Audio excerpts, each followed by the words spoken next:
Hello, everybody. This is Bart Sharp, and you are on Becoming Quantum Conscious at United Public Radio Network and UFO Paranormal Radio Network at 107.7 and 105.3, broadcasting out of the beautiful city of New Orleans, Louisiana. But we are all over the world thanks to the internet and all of these great platforms that we have. God bless internet platforms. And you can also find us on Roku, uh, Facebook, YouTube, X, and other internet platforms out there. You can find my YouTube channel at Bart Sharp 1. So I don't know if you're already listening. I guess that's kind of futile to tell you that. Uh, anyway, today we have a really cool show today and unusual show today because our guest today, Barbara Brodsky, she's the founder and guiding teacher of the Deep Spring Center for Meditation and Spiritual Inquiry. She has been practicing meditation since 1956. That's a long time, folks. An ordained interfaith minister, she teaches insight, vipassana meditation, and non-dual awareness practices deriving from the Dzogchen traditions. Barbara's teachings and channeling of Aaron, that's Aaron, from her home in Ann Arbor, Michigan, are appreciated by people of all faiths around the world. She is an author of several books called Human, another Present, Kindness and Freedom, another Cosmic Healing, and one that I have particularly enjoyed. In fact, this is why I asked Barbara to be on the show, is this book, The 47 Stories of Jesus That You've Likely Never Heard. And I highly recommend this book. It gives you a perspective of Jesus that's interesting, a story, but also a description of what life must have been like back then. Not so glorious like the Bible and such, but when you read it, you really get it, how powerful it is, and how it just feels like this is a more of an honest rendition of Jesus. And I've read a lot of channel books on Jesus, and I'd say this is one of the top ones that I have ever read. High recommendations. And Barbara's new book, The Path of Clear Light, is something what we're going to be delving in today. If I could compare it with any book of its complexity and intricacies, and something you have to study and almost like take it into your heart as you read it. And it's very comparable to something like A Course in Miracles, or one of my favorite books of all time, The Gene Keys by Richard Rudd. I always like giving Richard a kudo. Great book. But it has that type of depth to it that changes you as you understand it. There's very few books that do that. Barbara, you can find her stuff if you go to www.deepspring.org. It's the Deep Spring Foundation, actually, out of Ann Arbor, Michigan. So all of that is really amazing stuff.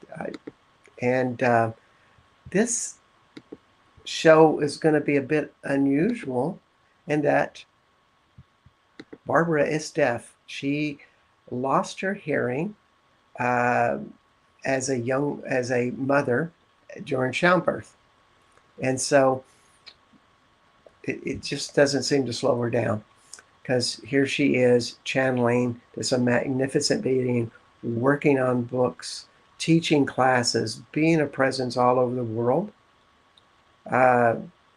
So we're going to have a little bit of an interesting dialogue. And so off we go. I'm going to bring Barbara back on the stage. Hi, Barbara. Hi, thank you, Bart, for the lovely introduction, and I'm glad to welcome all who are listening here. As Bart said, I'm profoundly deaf. I've been deaf for over 50 years. Yeah. Living with silence has really changed my life.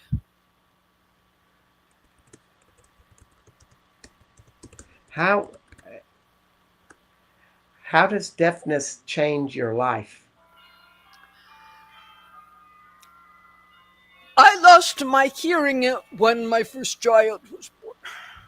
He's going to be 54 this spring, so it's a long time ago. I had normal hearing before that. So suddenly I was deaf and I felt myself cut off from everything. Isolated, abandoned. People were loving.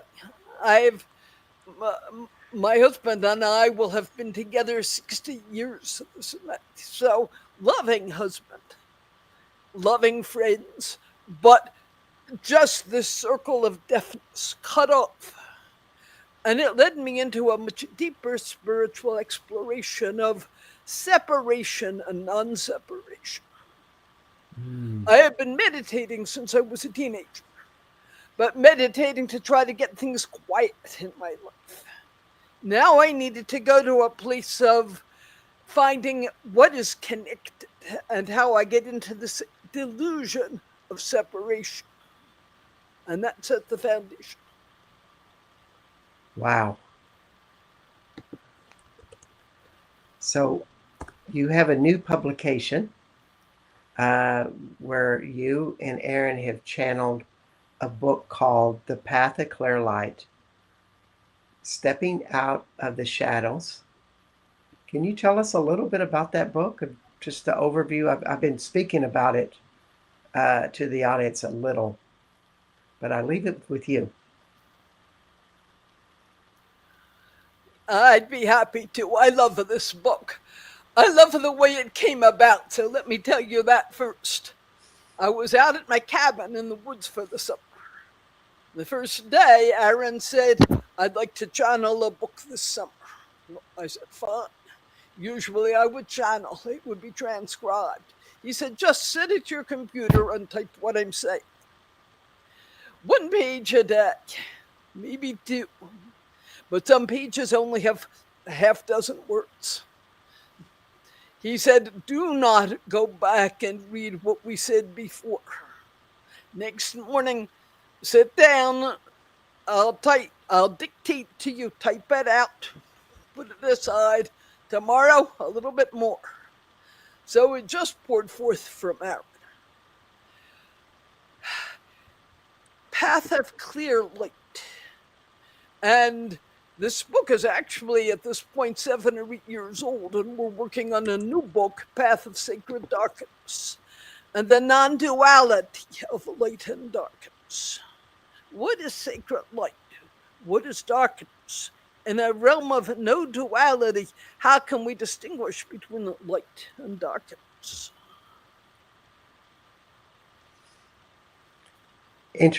Interesting topic.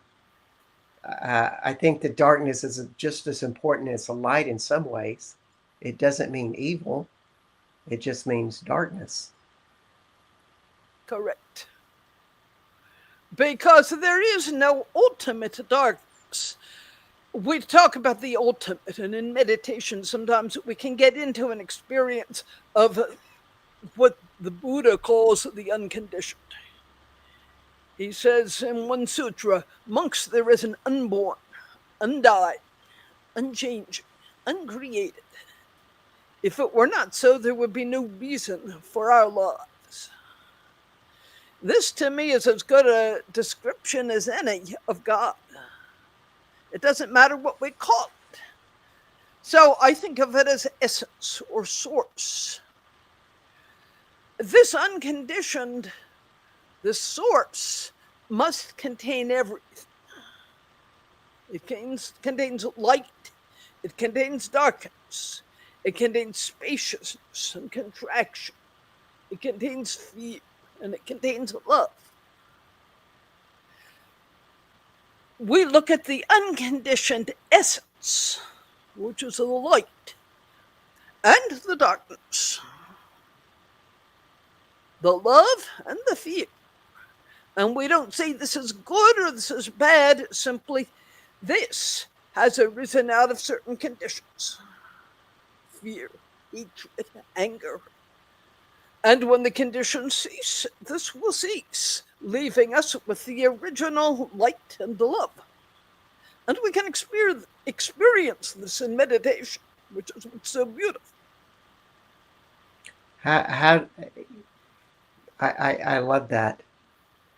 And this is so much about your book is the unconditioned. It's a central theme, as you call it.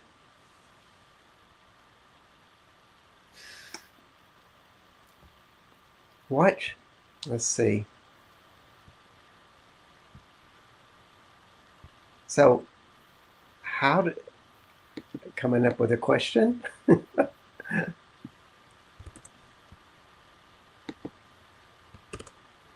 Can you explain how that applies to people with? There are lots of questions, eternal questions.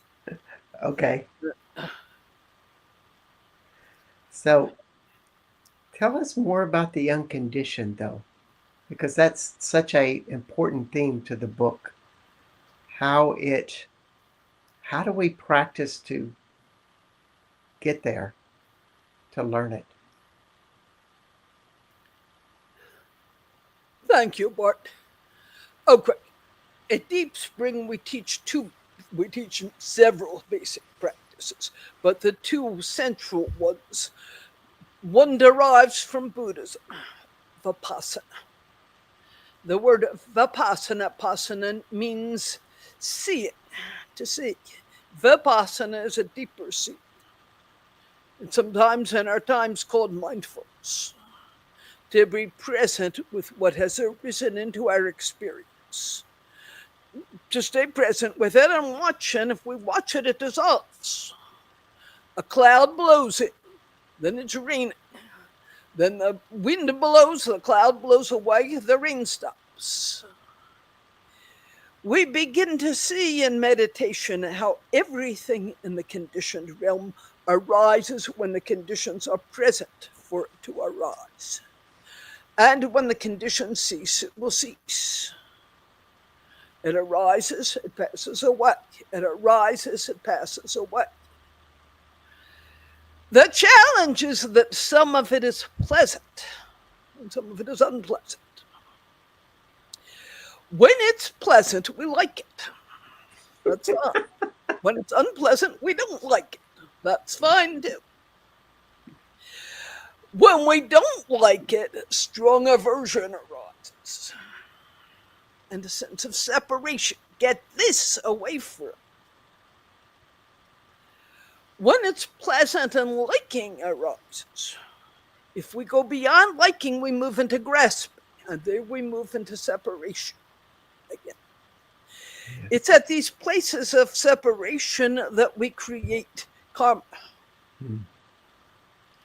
If there's no self, if there's just what I call awareness, noting pleasant, unpleasant, even liking or disliking, but no separate self, just arising and passing away, then we don't get caught up in karma.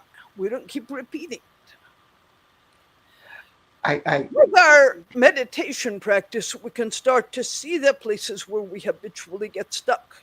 Now, for me, with my deafness, what I learned very early on is one of the places I got stuck was a place of feeling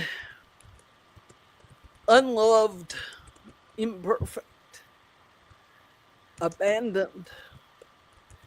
And so my meditation led me to explore, when does a feeling of abandonment come up?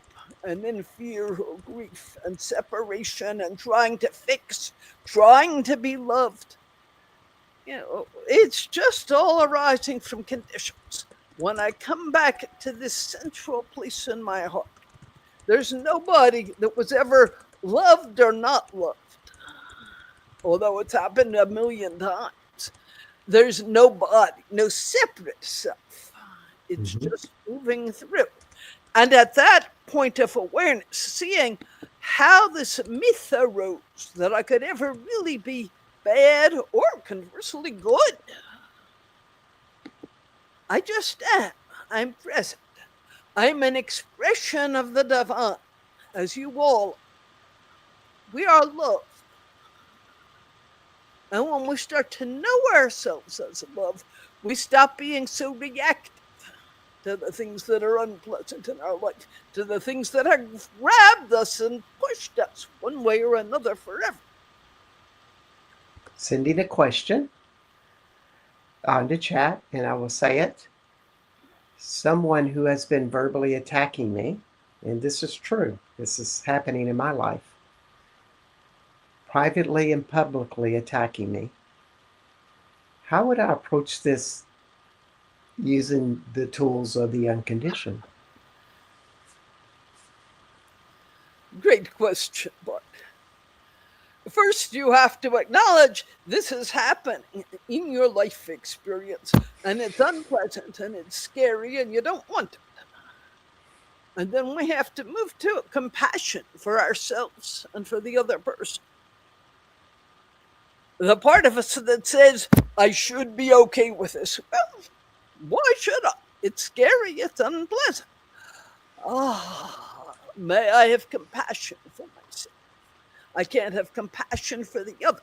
I can't really hear the other's perspective unless I can have compassion for myself. And then from that ground of compassion, we begin to see literally how anger and fear and separation arise and that they have no solid substance. We stop getting caught up in that field. There's a lot more spaciousness. We can practice this with anything in our lives, body pain, whatever it may be. It's unpleasant. We don't want it. Or it's pleasant and we want it. Grasp, aversion. And just finding that place that can really see it's arising and passing away, arising and passing away. And I'm not going to stop the conditions out of which it arises, but I don't have to be reactive to it.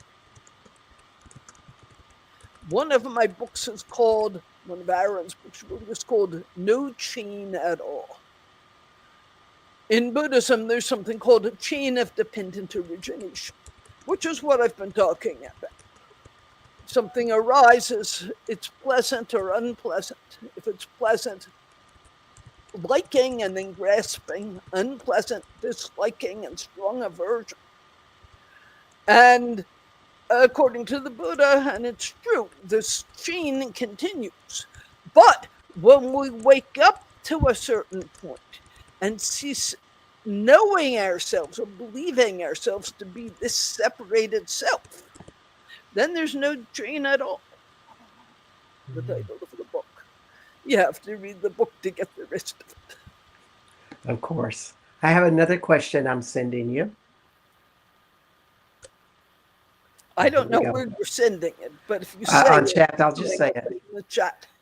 It's so when you have a fear that's confronting you like that, and this is personal experience, and I want to see if you agree and if you would tell more about it. You face the fear, you look at it square in the eye to see what you're really afraid of. And I think that that's what people avoid doing is trying to see what you're really afraid of.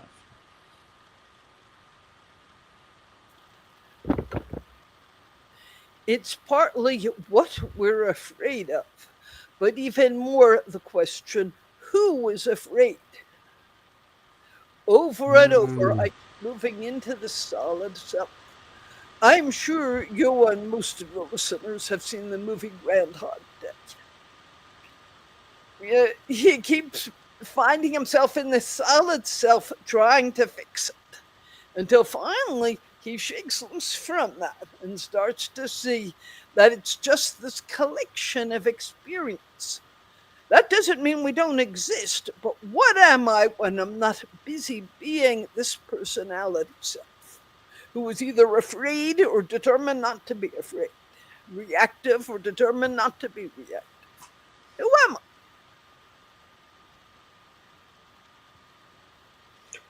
Yes, that's a great explanation. Thank you. Um, Bart, may I share something here? Please. When I first lost my hearing, I took it very personally. I was very afraid, angry. Why me? I just felt brutalized by the world. I meditated. My meditation was more to lead me into a place of if I just push the world away and come into this silent place, pushing everything else out. But that's not what meditation is about.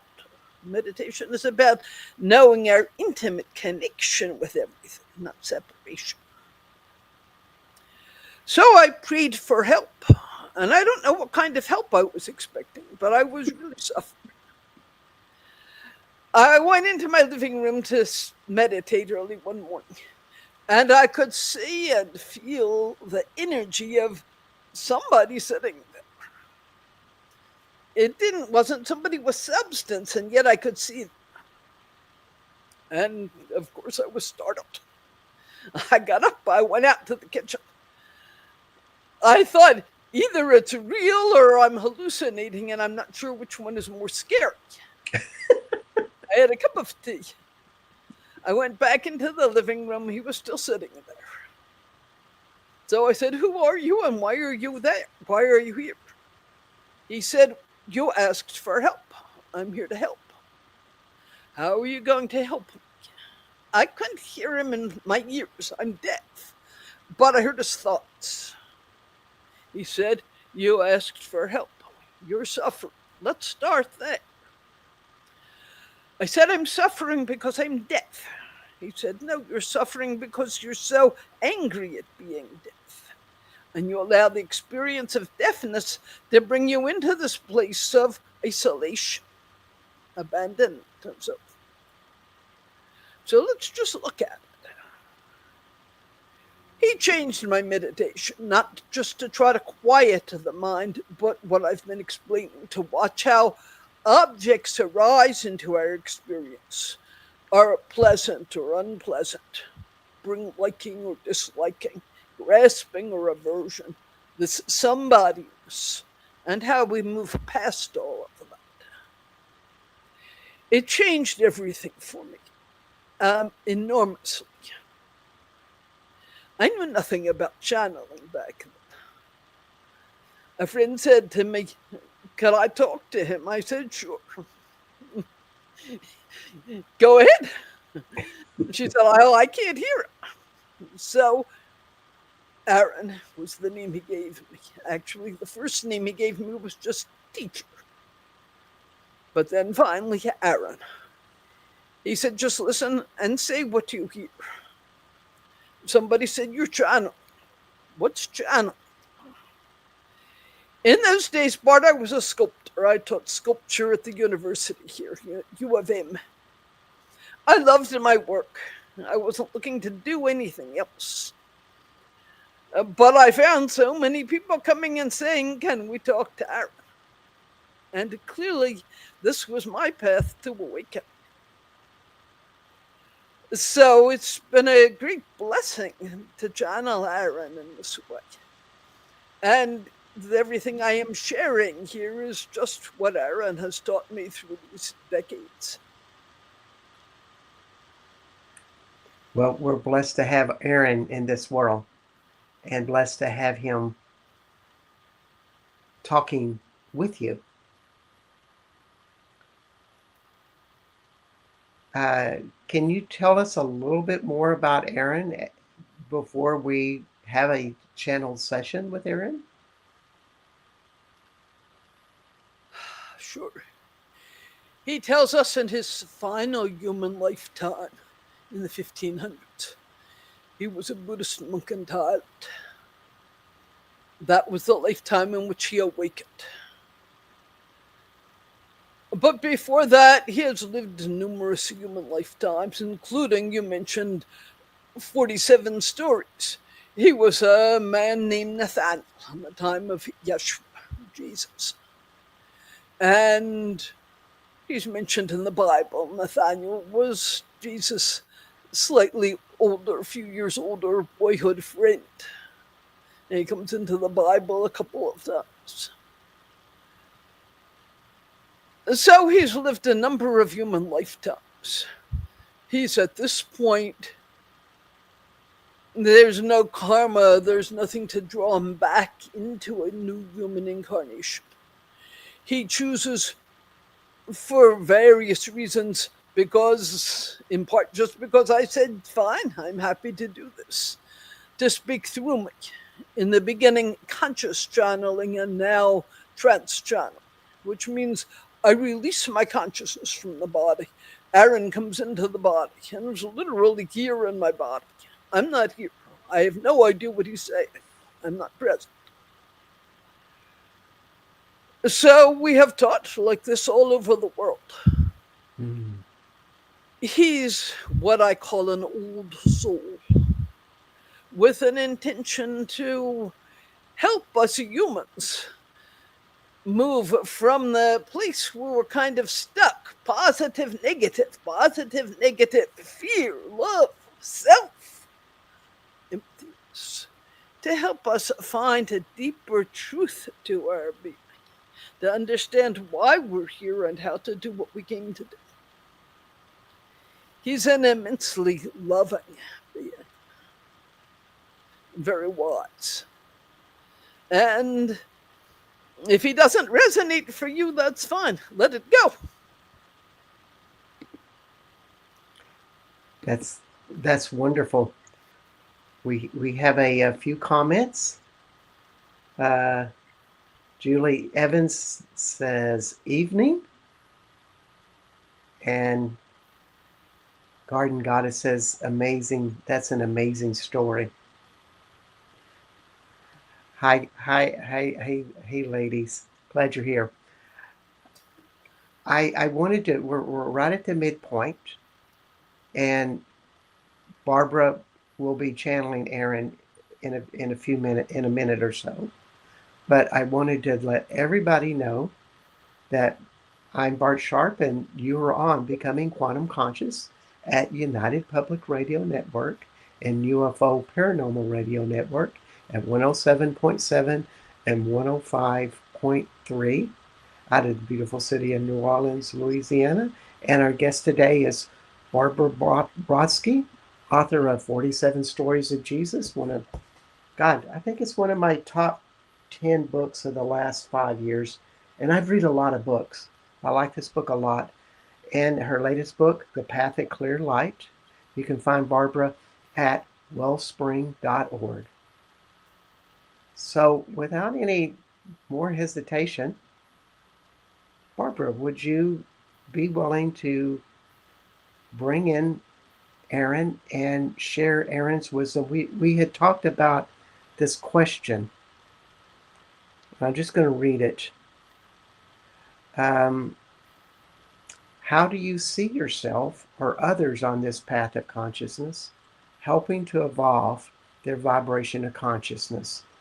Not only with themselves, but with the people on the earth and beyond earth. Because it begins with ourselves, but it's connected with everybody. And then it goes beyond to these higher realms of consciousness. And that can be a lot of things. And I'm very curious to see what Aaron brings forth.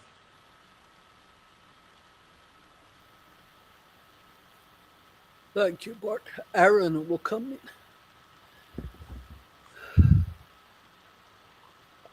Before I release my consciousness from my body and invite another entity to come into my body, I make a very clear statement. I am here in service to love and to the light. Non-harm to every being, harm to no being. I consecrate this mind, body, and spirit to the light.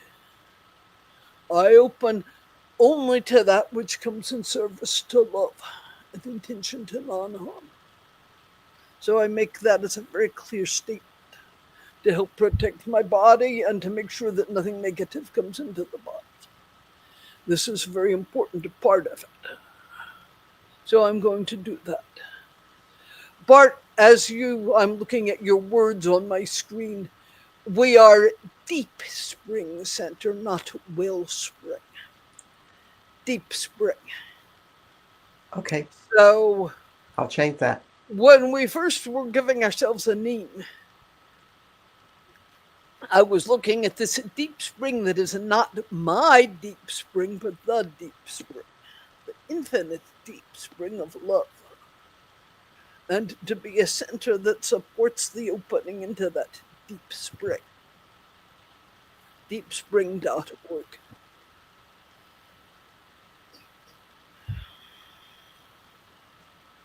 Yes.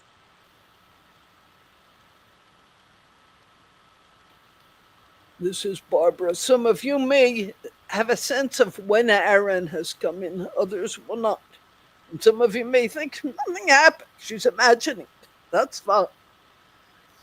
If the words are useful to you, use them. If not, toss them.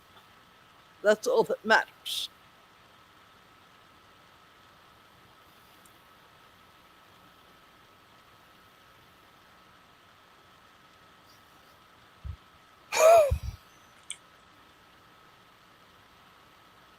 My blessings and love to you all. I am Aaron. As Barbara has said, you do not need to believe I am real. Is what I'm saying useful to you? Let's start with a question. Who are you? A favorite workshop that I offer, I call Angels in Earth Suits. You are angels. Yes, you're humans. That's fine. And perhaps in the past, you've been a dog or an elephant or a tree or a flower or a ladybug. These are just the outer piece. You are angels. You are divine light, moved into some kind of form, a temporary form, in order to bring consciousness into this earth plane and to heighten loving consciousness to release negative consciousness. Through many lifetimes, you've experienced both, sometimes more caught up in the separated self and with fear, sometimes more deeply connected to everything and wanting to be of service. When I say of service in the world, let me expand this for a bit. You are humans here on this planet called Earth, in this solar system. You are so much more. You are within this universe, within a megaverse. You are so much more. At the heart of all of this is that which I call polarity. If we have, I don't have a flashlight battery here, but if this was a battery, we'd have a positive and a negative pole. But the battery contains both positive and negative. It must contain both. If I cut it in half, each half contains positive and negative.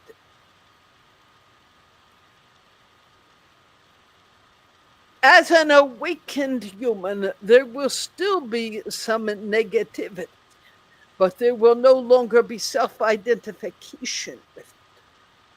There will no longer be fear when anger arises or greed. Just say, oh, hello, anger. Hello, greed. Come, have a seat. What have you come to teach me about? And then we can hold it, not separating from it, but seeing this has arisen out of conditions and it does not define me. Here is anger, here is greed. The question is, how do I respond to it? That which is more caught in the negative polarity might respond to anger with more anger, or to greed by pushing it away. Or it might respond by holding the anger and self identity with it, becoming the strong, angry one. That which is more positively polarized. And remember, we're talking about the middle, not way out there, the middle. Moving toward positive polarity is increasingly able to say, anger has arisen. Out of different catalysts in this moment, anger has arisen. I will take care of my anger. I will not identify with it. I will not try to fix it.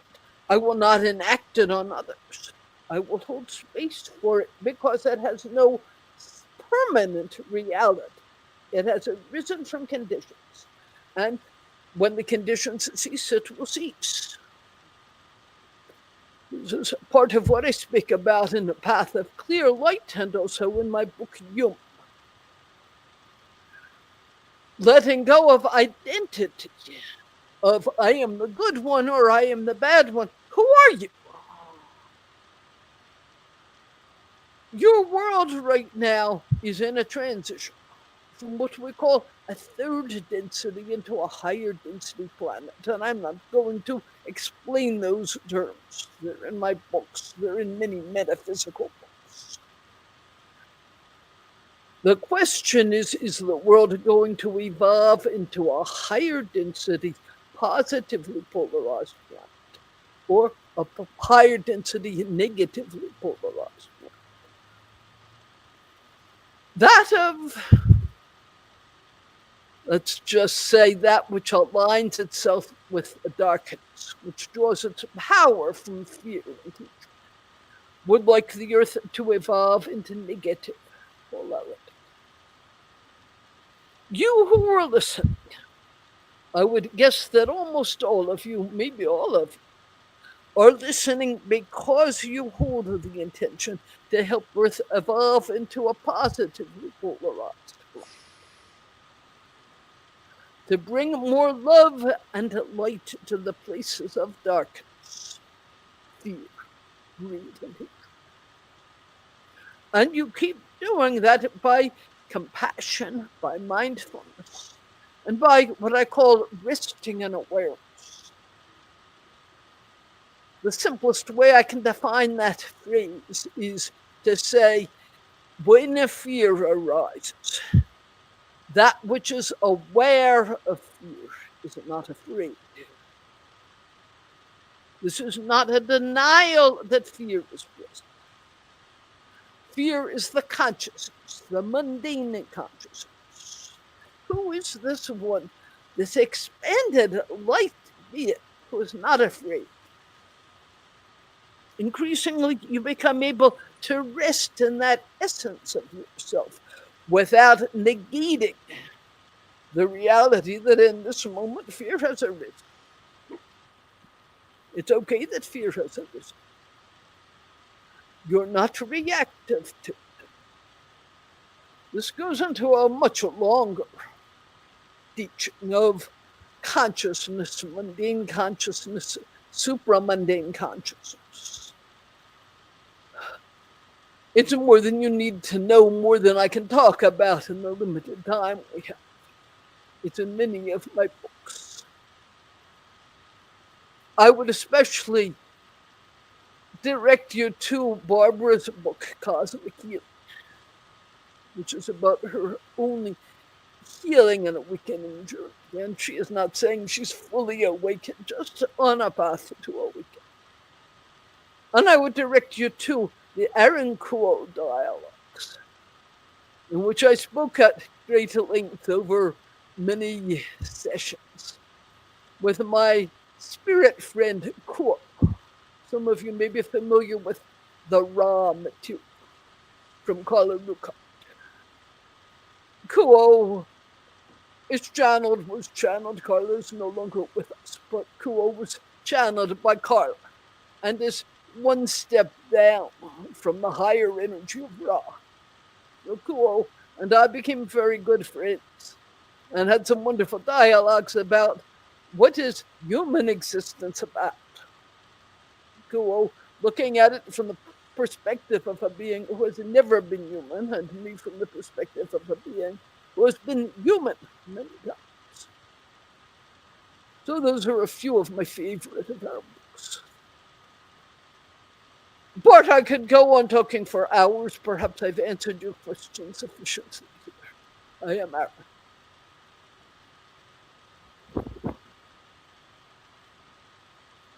Well, thank you. That was Barbara Brodsky channeling Aaron as she's gave some great wisdom about a lighter earth versus a more negative, denser earth.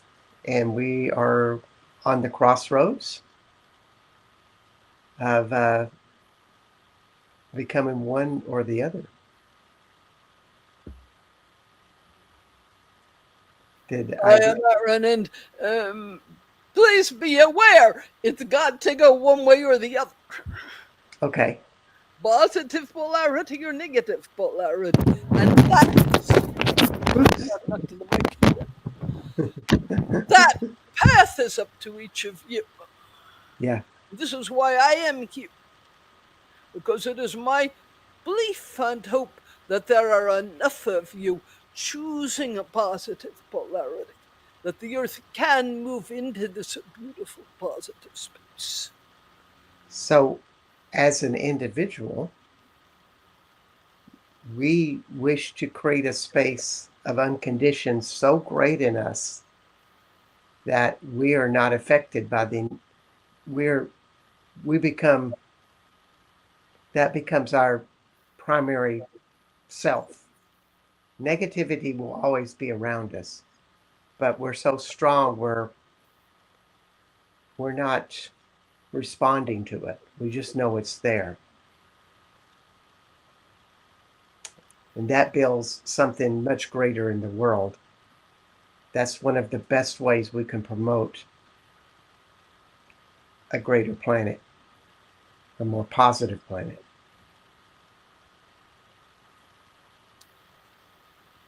Your planet is giving you forest fires and earthquakes and floods and dramatic environmental conditions.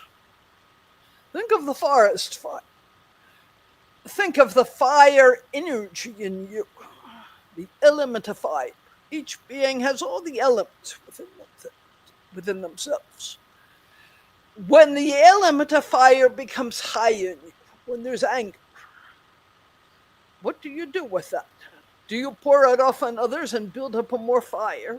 Or do you bring in something to balance the fire? Now, what if millions upon millions of people mastered the ability to attend to the arising of an imbalance of fire in themselves? With kindness, not shaming themselves, kindness. Brought in what would balance that fire. And then when there's a huge forest fire, brought that same energy and balancing of the elements out to the fire. I don't mean literally walking into the field of the fire, but energetically. This can change everything. You Yes, have it is. capacity. It is that interesting. We're having these fires mostly in America, and America is very fiery in anger right now. Uh, that's a great insight. It's not just fire, but all of the elements. Each element contains all the other elements.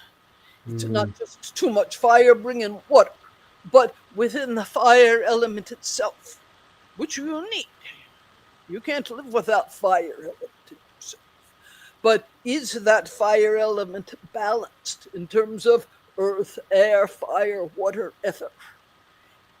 If one becomes excess, do I not say shame on me, but just, fire is getting too big. I will ground it. Maybe go out and do some gardening, get my hands into the earth, or weed in the stream. Do things that help ground the fire element and balance. And then I can envision the place where the fires are flaming across the earth and hold that fire and say, I choose to help ground and balance that immense conflagration. Not me. Wow, look what I can do. Just me as human. The gift of being human. And why you are truly human, with its free will, has the possibility to do so much. I can't hear you. Beings all Yes. over Earth. I use the term multiverse because it's not just your universe. Beings throughout the multiverse are looking to see if beings with free will and a heavy mass, not just energetic beings, but beings of heavy mass, if such beings can make this shift into positive polarity. The fact that you are here as human means you've agreed to come in and try to support this effort. And beings are watching Mm. and hoping with you, in many cases supporting. And you can do it. I have full confidence that you can do it. Can I ask a question? Of course,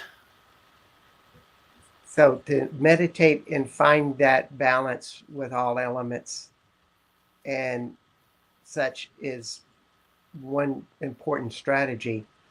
Should we try to take that balance and send it out to everybody on the planet to help influence that vibration to be more widespread?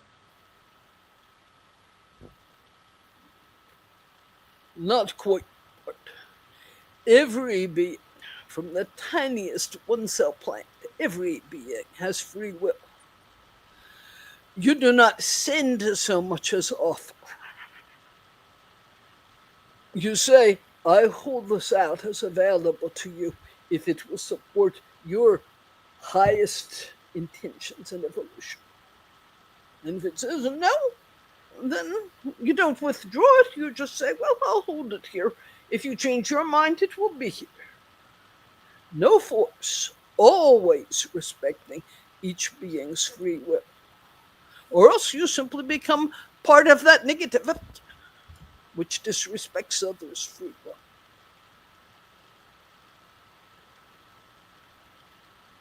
May I add something here, Bart? Please. We spoke of Vipassana practice. Barbara spoke of this.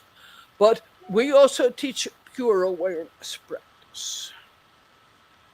With pure awareness, we watch how thoughts and emotions and sensations arise and pass away. And Barbara asked the question earlier, made the statement, that which is aware of fear is not afraid. That which is aware of anger is not angry. What is this awareness? It's important that we begin to distinguish this from mundane consciousness. I touch something, fingers touch it. It may be pleasant or unpleasant or neutral. If it's pleasant, I like it. If it's unpleasant, I dislike it. This is consciousness. I smell the smell of a skunk. For me, it would be unpleasant. For us, another skunk may be pleasant. This is mundane consciousness. A thought arises and passes away. Mundane consciousness. That which is aware of the arisings of sensation, of thought, of anything, is awareness. In your country's history, the Native Americans used to call it grandmother or grandfather awareness. Very different than consciousness. It's never my awareness or your awareness. It is the awareness. We can practice this. I don't remember if it's in Human or Path of Clear Light. I talk about just sitting out under a tree, eyes open. Allowing the boundaries to fall away. Merging with not just the tree, which is a solid object, seeing, eyes seeing the object, but the sky, which is also a solid object. Until tree and sky dissolve. There's just spaciousness. There's form, but it has no ultimate reality. That tree, it's constantly changing. The sky has no ultimate reality. Everything is constantly changing. You open into this, let's call it ground of being. God, Goddess, love. You start to know this as an ultimate reality. If we only know the relative realities and never know the ultimate reality, how can we rest in that ultimate reality and become stable with it? How can we invite others into that spaciousness and to love them? Until we practice both kinds of practice, a mindfulness practice and a pure awareness, resting in awareness. And of course, practices of the heart, like loving kindness and compassion, joy, and so forth. It all comes together. This is what we do at Deep Spring Center. This is what we teach. For the human, I think the greatest gift is the ability to rest in awareness. You do not sacrifice the ability of discernment. This is hot, this is cold, this is wet or dry, this is scary or comfortable. You don't sacrifice it. That's a mundane consciousness. And the facility that opens, rests in awareness, is always there. And learning how to rest in awareness is the essence of it. This is what gives us freedom. This is what sets the human experience apart. This ability to rest in awareness.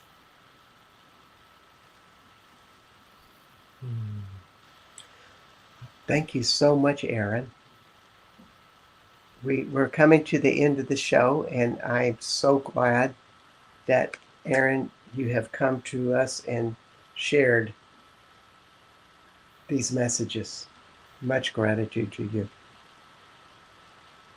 May I release the body to Barbara? Yes. Thank you, Bart, for this opportunity to speak to you and your group. I am Aaron. With pleasure.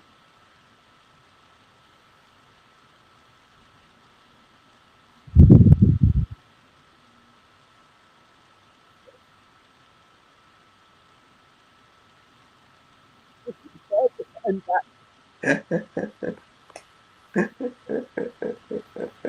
I'm so glad you're here. I'm going to give closing remarks, and then you have been listening to Barbara Brodsky.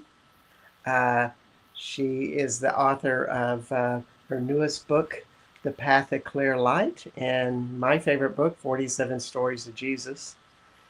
And you can find her at deepspring.org, deepspring.org. And I am Bart Sharp, and this is Becoming Quantum Conscious. I feel like I've been right there with you and Aaron in another space. I'm a little spacey. Not the first time I've had that in my life. However, here on Becoming Quantum Conscious, and this is United Public Radio and UFO Paranormal Radio at 107.7 and 105.3. Uh, Thanks everybody for coming. Next week we're going to have Danny Katz.